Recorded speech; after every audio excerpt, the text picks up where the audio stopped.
두브라 성가대 찬양 진심으로 감사합니다. 오늘 가사처럼 우리가 말씀 안에 거하면서 하나님의 평화가 우리의 마음속에 임하는 복된 역사가 있기를 간절히 소망합니다. 우리 두브라 성가대 찬양이 하나님께 큰 영광이 되고 또 듣는 우리 성도들에게 큰 은혜가 된 줄로 믿습니다. 아버지께서 여러분들의 모든 헌신을 다 갚아주시는 복된 역사가 있기를 주님의 이름으로 축원합니다.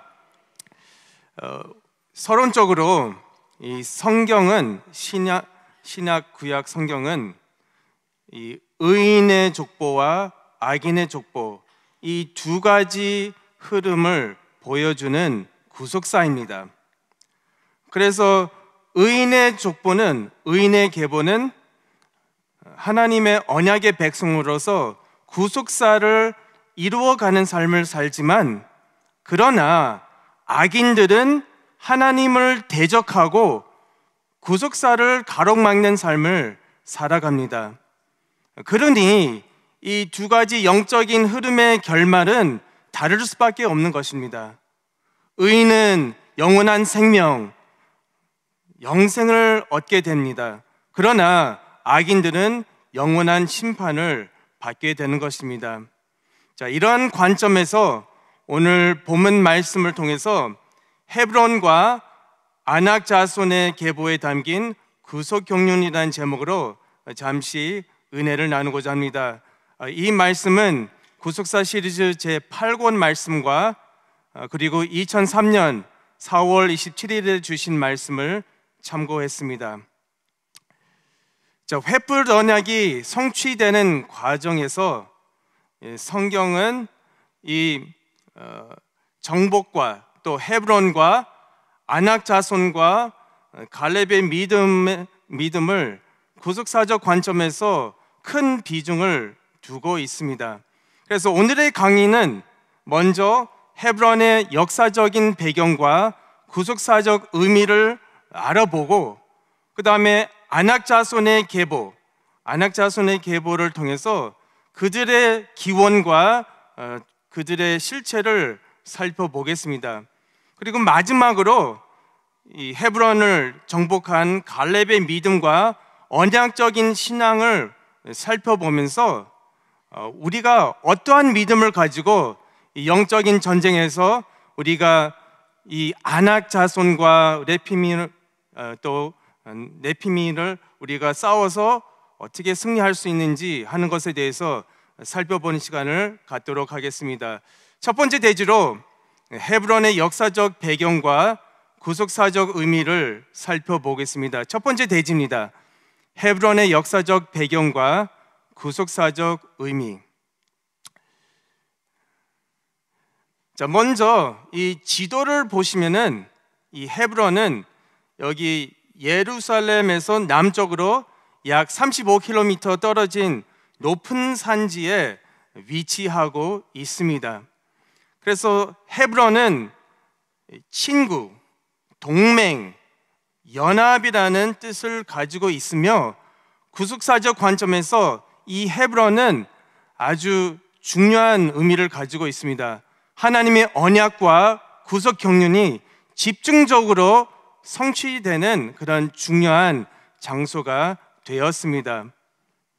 그래서 우리 믿음의 조상 아브라함이 가나안 땅에 들어가기 전 이미 그곳에는 10대 가나안 족속이 거주하고 있다고 창세기 15장 19절부터 21절에 말씀해 주고 있습니다.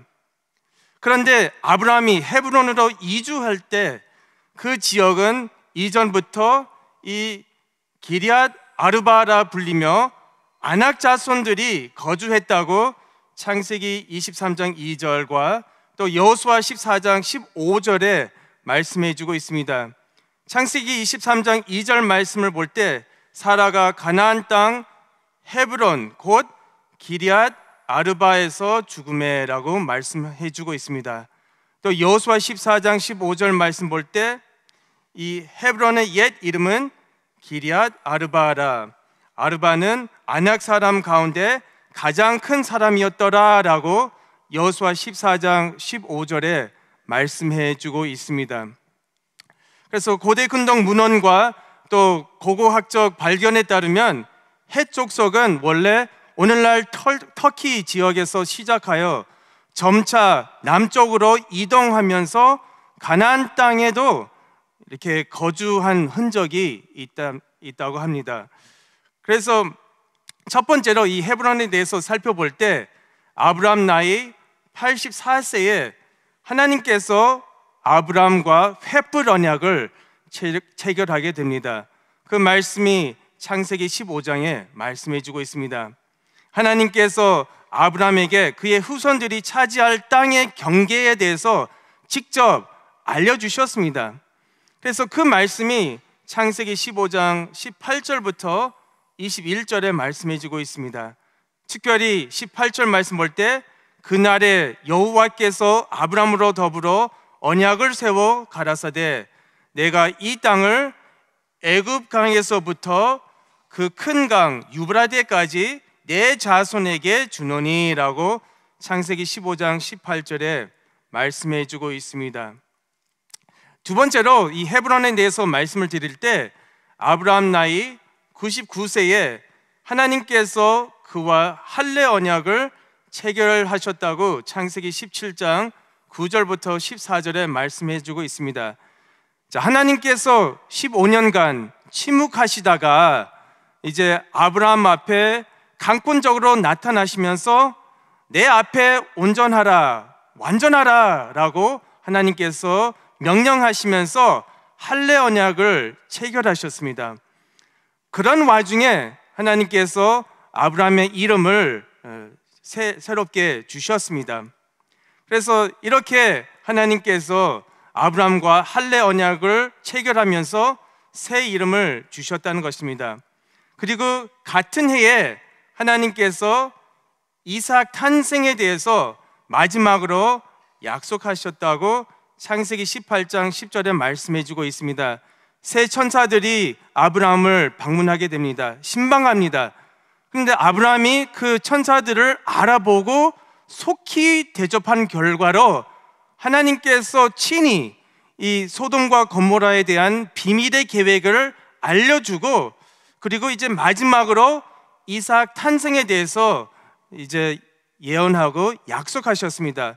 그 말씀이 창세기 18장 10절에 말씀해 주고 있습니다. 그리고 이제 네 번째로 아브람 나이 137세에 막벨라 굴을 구입해서 사라를 매장했습니다. 자, 아브람은 아내 사라가 세상을 떠났을 때 해쪽 속의 에브론에게 은 400세겔을 지불하고 막벨라 굴을 매장지로 삼았다고 창세기 23장 1절부터 20절에 말씀해 주고 있습니다. 원래 에브론은 이 땅을 그냥 아브람에게 주려고 했는데 아브람은 굳이 은 400세겔을 지불하면서 이 땅을 합법적으로 매매했다고 성경은 우리에게 말씀해 주고 있습니다. 그래서 막벨라 굴은 하나님께서 횃불 언약을 통해서 아브라함에게 약속하신 땅의 거점이자 믿음으로 얻은 최초의 발판이었었다고 성경은 우리에게 말씀해 주고 있습니다. 그래서 이후 아브라함뿐만 아니라 이삭, 리브가, 야곱, 레아도 모두 이곳에 함께 장사되어 막벨라 굴은 족장들의 매장지로 자리매김했다고 창세기 25장 9절부터 10절, 또 49장 29절부터 32절, 50장 13절에 말씀해 주고 있습니다. 자, 이렇게 헤브론은 언약의 장소, 만남의 장소, 기도 응답의 장소, 그리고 족장들의 매장지로서 그들의 뼈가 이스라엘 백성에게 신앙의 근거가 되어 하나님의 신실하심과 언약 성취를 나타내는 거룩한 본향이 되었다는 것입니다. 성도 여러분, 우리가 예배 드리는 이 성전이 신령한 헤브론이 되어서 하나님께서 언약을 체결하시고 또 하나님께서 우리를 만나 주시고 우리의 모든 소원과 기도가 그대로 이루어지는 복된 역사가 있기를 주님의 이름으로 축원합니다. 자, 그렇다면은 큰 두 번째 대지로 안악 자손의 계보에 대해서 살펴보겠습니다. 안악 자손의 계보에 대해서 살펴보겠습니다.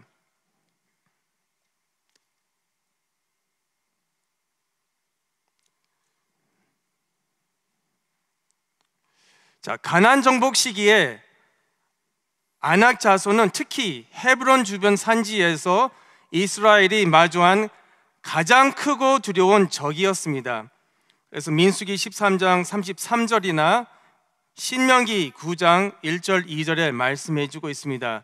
그래서 오늘 본문 말씀 신명기 9장 1절부터 5절에는 가나안 땅 입성과 정복을 앞두고 안악 자손을 진멸할 것을 하나님께서 명령하시는 내용을 담고 있습니다. 분명히 하나님께서 안악 자손을 진멸하라고 명령하게 됩니다. 그렇다면 이 안악 자손은 누구인가 하는 것에 대해서 살펴볼 때 민수기 13장 32절이나 또 33절을 통해서 이 안악 자손에 대한 큰 힌트를 우리가 얻을 수 있습니다. 32절 말씀 볼 때 이스라엘 자손 앞에서 그 탐지한 땅을 악평하여 가로되 우리가 두루 다니며 탐지한 땅은 그 거민을 삼키는 땅이요 거기서 본 모든 백성은 신장이 장대한 자들이며, 그리고 33절 말씀을 볼 때 거기서 또 네피림 후손 안악 자손 대장부들을 보았나니 우리는 스스로 보기에도 메뚜기 같으니 그들의 보기에도 그와 같았을 것이니라 라고 민수기 13장 33절에 말씀해 주고 있습니다. 자, 분명히 이 안악 자손은 네피림의 후손이라고 말씀해 주고 있죠. 그래서 이 네피림이란 단어가 창세기 6장 1절부터 4절에 처음 등장하고 있습니다. 그래서 4절 말씀 볼 때 당시에 땅에 네피림이 있었고 그 후에도 하나님의 아들들이 사람의 딸들을 취하여 자식을 낳았으니 그들이 용사라 고대의 유명한 사람이었더라. 이렇게 창세기 6장 4절에 말씀해 주고 있습니다. 이 네피림이라는 단어가 처음으로 등장하고 있는데 이 네피림은 히브리어 네필입니다. 네필. 그래서 이 네필은 단수형, 네피림은 복수형이죠. 그래서 그 뜻은 거인, 폭군, 그리고 장부입니다. 영어로는 giant, tyrant, mighty man. 이것이 바로 네피림입니다. 그런데 이 네피림이라는 단어가 원래 이 네팔에서 유래되었습니다. 그래서 이 네팔이라는 히브리어 단어는 떨어지다, 던져지다, 내팽개치다라는 뜻을 가지고 있습니다. 그래서 영어로는 to fall, to be thrown, to be cast away. 이것이 바로 나팔의 뜻입니다. 그래서 노아 시대에 하나님의 아들들이 사람의 딸들과 어떻게 했어요? 통혼했다고 성경은 우리에게 말씀해 주고 있습니다. 통혼했습니다. 그래서 창세기 6장 1절부터 4절에 말씀해 주고 있습니다. 특별히 창세기 6장 2절부터 4절 말씀 제가 읽을 때에 하나님의 아들들이 사람의 딸들의 아름다움을 보고 이렇게 말씀해 주고 있죠. 그 다음에 자기들의 좋아하는 모든 자로 아내를 삼는지라 여호와께서 가라사대 나의 신이 영원히 사람과 함께하지 아니하리니 이는 그들이 육체가 됨이라. 그러나 그들의 날은 120년이 되리라 하시니라. 4절 말씀 볼 때 당시에 땅에 네피림이 있었고 그 후에도 하나님의 아들들이 사람의 딸들을 취하여 자식을 낳았으니 그들이 용사라 고대의 유명한 사람이었더라 라고 창세기 6장 2절부터 4절에 말씀해 주고 있습니다. 그래서 이 하나님의 아들들은 씨를 가지고 있습니다. 씨를 가지고 있습니다. 그래서 이 하나님의 아들들 그리고 사람의 딸들, 이 두 가지 영적인 흐름을 보여주고 있죠. 그래서 서론적으로 말씀드렸지만은 이 사람의 딸들과 또 하나님의 아들들은 이 두 가지 영적인 흐름을 우리에게 보여주고 있습니다. 그래서 누가복음 8장 11절 말씀을 보면은 하나님의 말씀이 뭐라고? 씨라고 말씀해주고 있죠. 그래서 사람의 딸들은 씨 없는 존재들, 즉 타락한 가인의 후손들을 말해주고 있습니다. 더 나아가 마태복음 13장 38절을 볼 때 씨는 천국의 아들들이라고 말씀하면서 이 밭은 세상이라고 말씀해주고 있습니다. 그러니까 뜻으로 봤을 때 말씀 받은 성도들은 다 천국의 아들이라고 성경은 우리에게 말씀해주고 있습니다. 그래서 갈라디아서 3장 26절 말씀 볼 때도 너희가 다 믿음으로 말미암아 그리스도 예수 안에서 하나님의 아들이 되었으니 라고 갈라디아서 3장 26절에 말씀해 주고 있습니다. 자, 보세요. 여기 하나님의 아들들 또 사람의 딸들, 이 두 가지 영적인 흐름을 보여주고 있습니다. 그래서 이들은 구속사의 두 가지 영적인 계열을 우리에게 보여주고 있습니다. 그래서 이들은 통혼을 하고 하나님을 떠나서 성령 없는 짐승 같은 육체주의 인간들이 되어버렸다고 창세기 6장 2절 3절에 말씀해 주고 있습니다. 하나님이 신이 그들을 떠났어요.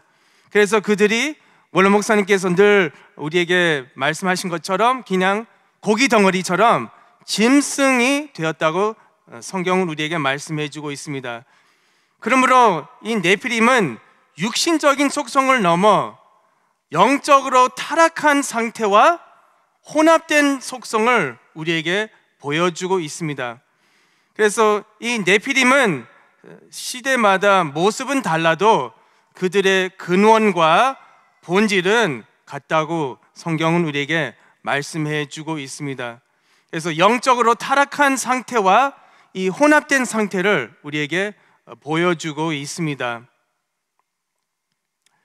그래서 특별히 유다서 1장 11절이나 또 19절을 보면은 이 떨어진 자, 우리가 네피림의 의미를 살펴봤죠. 떨어진 자, 즉 이탈한 자들에 대해서 우리에게 증거하고 있습니다. 자, 유다서 1장 11절 말씀 볼 때 화 있을진저 이 사람들이여 가인의 길에 행하였으며 싹을 위하여 발람의 어그러진 길로 몰려갔으며 고라의 폐역을 쫓아 멸망을 받았도다 라고 말씀해 주고 있습니다. 그러면서 19절 말씀 볼 때 이 사람들은 당을 짓는 자며, 당을 집니다. 그 다음에 육에 속한 자며 성령은 없는 자니라 라고 말씀해 주고 있습니다. 그러니까 이 사람들은 떨어진 자, 그러니까 이탈한 자들입니다. 뜻으로 봤을 때 이 사람들은 네피림입니다. 네피림, 안악의 자손들입니다. 그래서 홍수 이후로 근데 이 네피림이 또 다시 광야 시대에 등장하고 있습니다. 그래서 네피림이 홍수로 인해 모두 죽임을 당했음에도 불구하고 또 다시 등장하는 것을 봤을 때 이 네피림은 인간의 혈통을 넘어 분명 영적으로 타락한 상태와 이 혼합된 속성을 우리에게 보여주고 있습니다. 분명히 다 홍수에서 다 죽었지만 또 다시 이 광야 시대에 등장하고 있다는 것입니다. 그래서 이 홍수 이후로 안악 자손은 어떻게 생겨났는가 하는 것에 대해서 살펴볼 때 하나님께서 세상을 홍수로 심판하시고 노아의 가족을 구원하셨지만은 노아의 세 아들 중에 함을 통해서 죄가 세상에 다시 들어오고 이 안식 세계가 깨져버렸습니다. 이 안식 세계가 깨졌습니다. 그래서 창세기 9장 20절부터 25절을 보면은 노아가 포도주에 취하여 장막 안에서 벌거벗은 채 누워 있을 때에 이 함이 아버지의 하체를 보고 즉시 나가 형제들에게 알리며 그 일을 과장해 소문을 퍼뜨린 사건이 기록되어 있습니다. 그래서 함은 이 사실을 왜곡함으로써 아버지의 명예를 훼손하고 그리고 아버지의 이름을 욕되게 만들었다고 성경은 우리에게 말씀해 주고 있습니다. 이렇게 함을 통해서 죄악이 세상에 들어오게 되었습니다. 이 일로 인해 25절에서 노아는 함이 아니라 가나안을 저주했다고 성경은 우리에게 말씀해 주고 있습니다. 그래서 함은 애굽의 조상이지만은 함의 아들 가나안은 훗날 가나안의 땅에 거주하게 된 가나안의 족속, 곧 가나안의 7 족속의 조상이 되었다고 성경은 우리에게 말씀해 주고 있습니다. 그리고 그 가나안 땅에는 네피림의 후손인 이 아낙 자손, 곧 용사들이라 불린 자들이 거하고 있었다고 성경은 우리에게 증거하고 있습니다. 그래서 이 아낙은 이 히브리어 아나크입니다. 아나크. 그래서 아나크는 목이 길다라는 뜻을 가지고 있습니다. long necked, 목이 길다. 그래서 이 목이 길다라는 것은 하나님 앞에서 목을 뻣뻣하게 들고 다니는 이 교만한 존재들을 가리키는 표현입니다. 이 아나크, 목이 길다, 교만, 이 교만을 상징하고 있습니다. 그래서 그들의 이름처럼 교만과 거역의 본성을 지닌 이 아낙 자손은 시대를 지나며 계속해서 하나님의 백성을 위협하고 괴롭혔습니다. 그래서 훗날 이 아낙 자손의 남은 자 가운데 골리앗이 출생하게 되었다고 여호수아 11장 21절 22절, 사무엘상 17장 23절에 말씀해 주고 있습니다. 그래서 실제로 여호수아와 갈렙이 헤브론에 있는 이 아낙 자손들을 내쫓아 버리고 진멸시켰지만은 그 남은 자가 사실은 가드 또 블레셋 땅에 거하게 되었습니다. 그래서 가드에서 이 골리앗이 출생하게 되었습니다. 그래서 족보를 따질 때 이 골리앗의 뿌리는 바로 아낙 자손이고 아낙 자손의 뿌리는 바로 네피림이라고 우리가 알 수 있는 것입니다. 그래서 이 골리앗은 바로 적 그리스도를 예표하고 있습니다. 그리고 다윗이 골리앗을 싸워서 이겼잖아요. 다윗은 기름 부은 자입니다. 이것은 그리스도를 예표하고 있는데 이제 마지막으로 주님께서 다시 오실 때 적 그리스도를 완전히 멸망시킬 것을 우리에게 보여주고 있는 말씀입니다.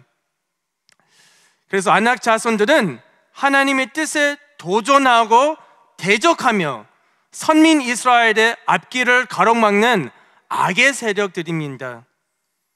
그래서 하나님께서는 이 가나안 족속과 아낙 자손들을 반드시 쫓아내고 진멸해야 한 존재로 성경은 말씀해 주고 있습니다.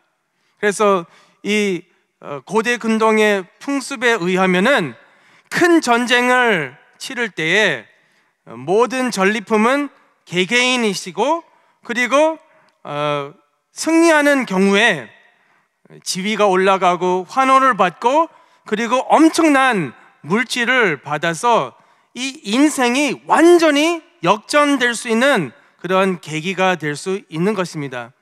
그런데 하나님께서 가나안 족속을 진멸하라고 할 때에 이것은 처음부터 끝까지 이 모든 전쟁은 하나님께 속하고 있다는 것을 성경은 우리에게 말씀해 주고 있습니다.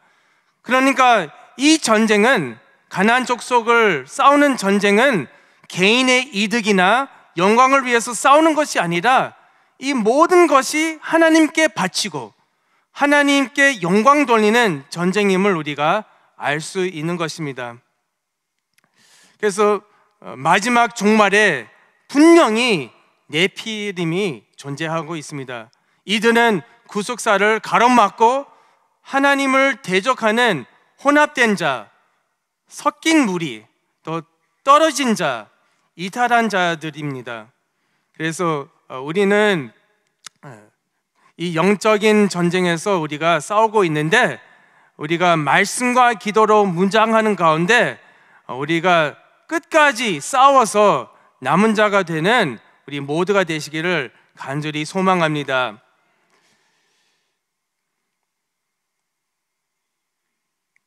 자, 마지막 세 번째 대지로 이 갈렙의 믿음과 언약적인 신앙에 대해서 살펴보겠습니다. 자, 우리 갈렙에 대해서 많이 공부했잖아요, 그렇죠? 그런데 오늘은 이제 갈렙의 믿음과 언약적인 신앙을 살펴보는데, 특별히 이 네피림과 대조하면서 이 갈렙의 믿음을 살펴보도록 하겠습니다. 자, 이 갈렙은 히브리어 카렙입니다. 카렙. 이 카렙인데 그 뜻은 개입니다. dog.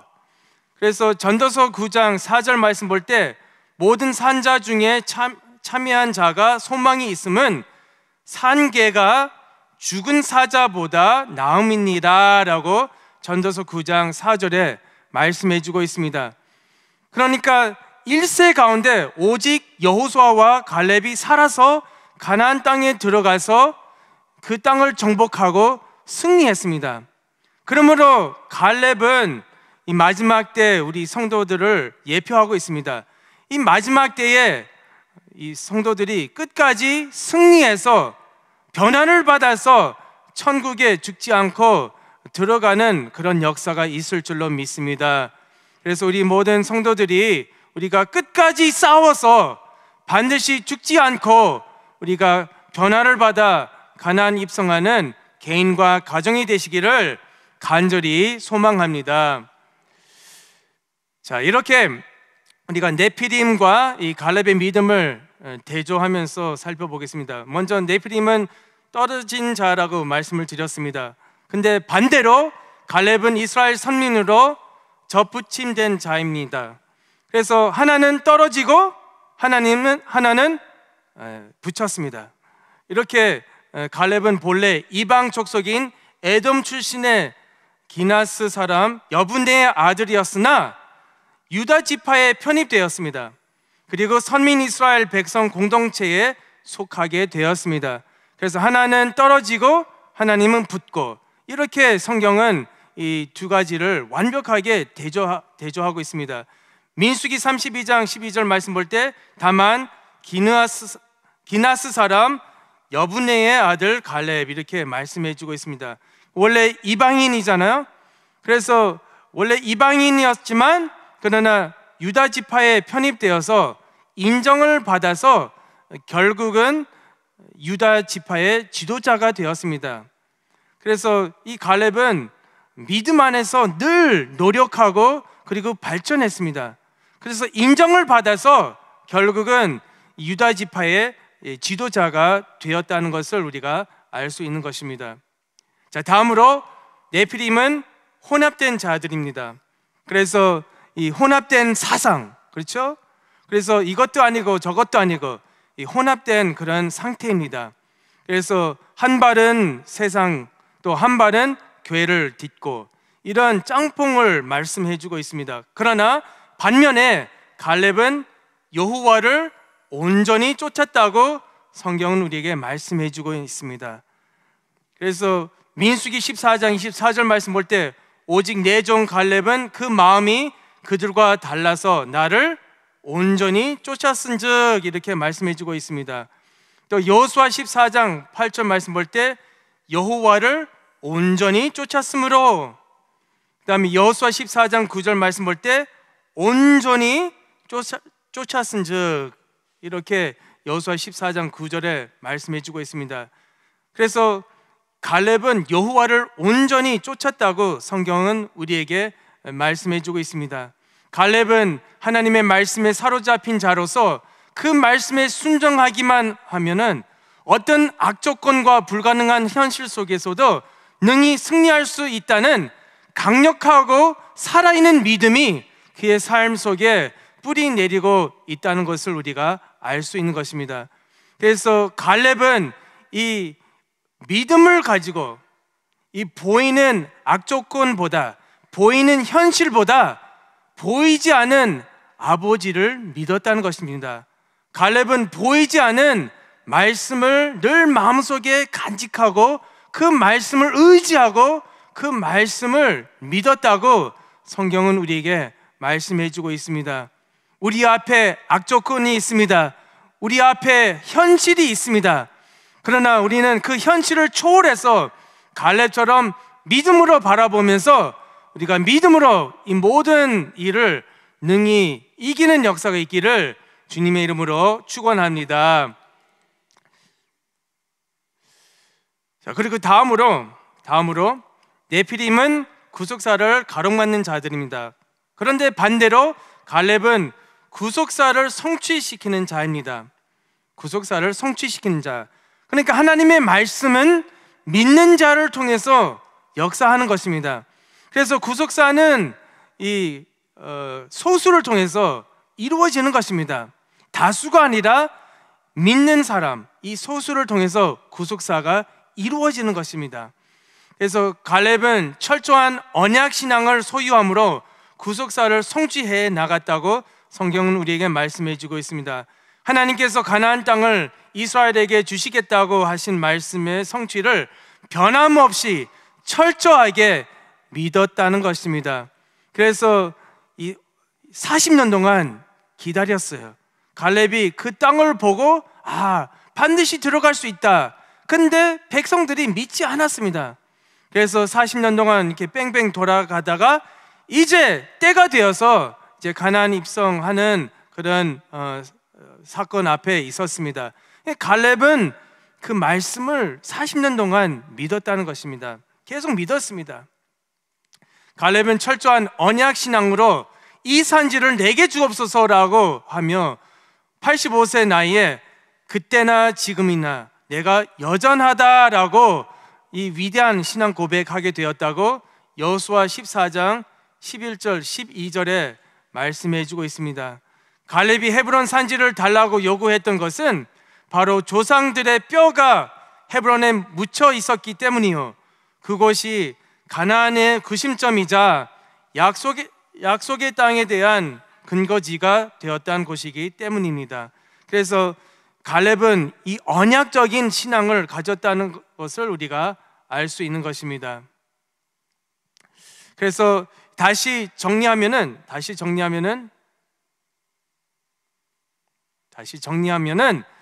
이 아낙 자손들이 어디에 거했어요? 헤브론에 거했습니다. 그런데 갈렙은 그 헤브론을 차지하고 정복했습니다. 그래서 헤브론은 동맹, 친구, 또 연합이라고 제가 말씀드렸는데, 그 이름처럼 갈렙은 한마디로 하나님께 바짝 붙어 있는 삶을 살았다는 것을 우리가 알 수 있는 것입니다. 그러니까 헤브론은 동맹, 친구, 하나님과 동맹하고 하나님의 친구가 되고 그리고 하나님과 연합되었다는 것을 우리가 알 수 있는 것입니다. 그래서 신명기 4장 4절 말씀 볼 때 오직 너희의 하나님 여호와께 붙어 떠나지 않은 너희는 오늘까지 다 생존하였느니라 라고 신명기 4장 4절에 말씀해 주고 있습니다. 그래서 여호와께 붙어 떠나지 않았다, 이것은 원문을 볼 때 다바크라는 히브리어 단어를 사용하고 있습니다. 다바크. 그래서 이 다바크라는 단어는 이 부부가 한 몸을 이룰 때 사용하는 단어입니다. 그래서 이것은 갈렙은 하나님과 연합이 되었고 하나님과 일치가 되었고 하나님과 동행했다는 것을 우리에게 보여주고 있습니다. 짝 달라붙어 있었다고 성경은 우리에게 말씀해 주고 있습니다. 그래서 갈렙은 하나님과 바짝 달라붙어 있는 삶을 통해 살아서 가나안 땅에 들어갈 뿐만 아니라 아낙 자손들을 쫓아내어 버리고 헤브론 땅을 정복할 수 있었다는 것입니다.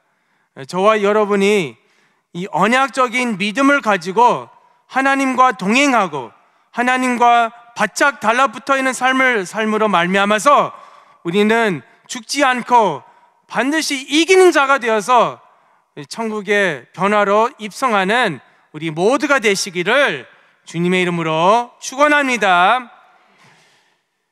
이제 결론입니다. 내 마음속에 있는 네피림, 아낙 자손을 진멸하며 내쫓아 버려야 합니다. 내 마음속에 네피림 또 아낙 자손이 있다는 것입니다. 그래서 우리의 삶 속에 세 가지 죄가 있잖아요. 그래서 먼저 이 아담의 원죄가 있습니다. 원죄, 그것을 우리가 믿음으로 우리가 이겨야 되는 것입니다. 그 다음에 유전죄가 있습니다. 유전죄, 그러니까 이 조상으로부터 내려온 그런 죄가 있습니다. 예를 들면 레위 지파가 있는데 이 레위 지파가 저주를 받았어요. 그래서 수백 년 동안 그 저주가 계속 세대마다 전수가 되었습니다. 그것이 세대적인 저주라고 성경은 말씀해 주고 있습니다. Generational curse, 그 저주가 계속 흘러내려가는 것입니다. 그런데 우리가 믿음으로 그것을 이겨야 된다는 것이죠. 레위 지파가 하나님께 헌신함으로 말미암아서 그 모든 저주가 다 해제가 되었어요. 그래서 그날부터 하나님께서 복을 주시고, 그리고 레위 지파가 장자 지파가 되었습니다. 마찬가지로 우리 모든 성도들이 하나님께 헌신함으로 말미암아서 우리가 저주에서 해방을 받고 모든 남 문제가 해결되는 역사가 있기를 간절히 소망합니다. 또 자범죄가 있습니다.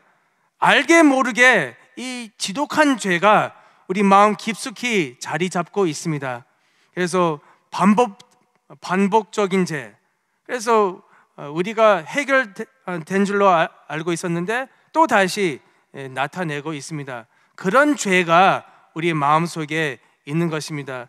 그래서 마태복음 15장 19절 말씀 볼 때 마음에서 나오는 것은 악한 생각과 살인과 간음과 음란과 도적질과 거짓 증거와 회방이니라고 마태복음 19절에 말씀해 주고 있습니다. 그래서 이 네피림과 아낙 자손은 우리가 싸우고 있는 질병, 우리가 싸우고 있는 또 남편, 아내, 우리 싸우고 있는 우리 자녀들, 또 우리가 싸우고 있는 그런 어둠을 말해주고 있습니다. 분명히 사람의 힘으로 해결할 수 없습니다. 그러나 우리가 갈렙 같은 그런 확고한 믿음을 가지고 오직 아버지의 말씀을 믿고 아버지를 바라볼 때 반드시 믿음으로 내 자신과 세상과 죄악을 이기는 우리 모두가 되시기를 간절히 소망합니다. 그래서 오늘 주신 말씀처럼 우리가 갈렙처럼 말씀을 끝까지 간직하고 말씀을 의지하고 아버지와 바짝 달라붙어서 우리가 믿음으로 내 자신과 세상과 죄악을 이겨서 반드시 이긴 자가 되어서 새 이름을 받는 우리 모두가 되시기를 주님의 이름으로 축원합니다. 기도하시겠습니다. 하나님 아버지, 감사드립니다. 이렇게 사명의 한 날을 우리에게 허락하여 주시고 목요 그 예배를 통하여 다시 한번 나라를 위해서 기도하고 또 구속사의 말씀을 들을 수 있는 귀한 시간을 허락해 주시니 참으로 감사함을 드리옵나이다. 하나님 아버지, 우리의 삶 속에 아낙 자손과 네피림 같은 난 문제가 있습니다.